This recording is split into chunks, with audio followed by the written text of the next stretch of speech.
these different types of things.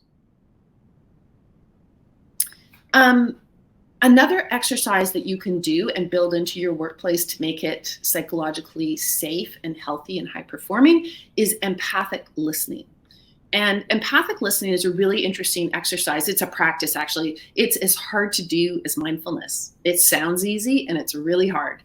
So I think to myself, before I was trained in this, I always thought I was a good listener. But when I did empathic listening, I learned that I'm not, because I'm so interested in my own response that I wasn't really listening.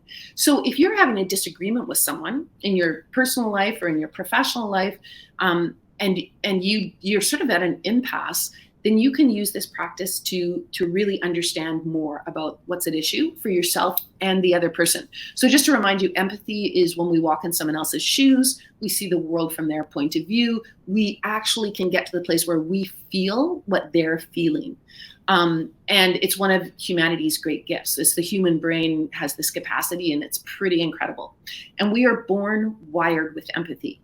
So if we've grown up and our empathy's gone, it's because things have happened to us that have eroded the empathy in our brains, and we can reignite it. We can put in practice to get it back online, for the most part. Sometimes no, but mostly.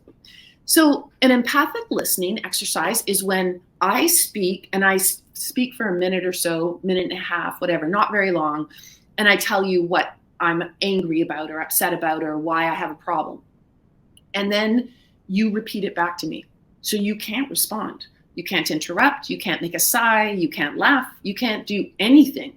Your job is just to hear what I'm saying so accurately with such attention that you can repeat it back to me as closely as you can.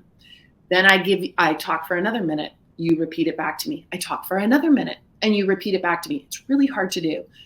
When I'm done, I say to you, I feel heard. And then it's your turn. You then tell me for a minute all of the things you wanted to say, how you feel, and why you're acting the way you're acting, until you get to the place where you get to say, I feel heard.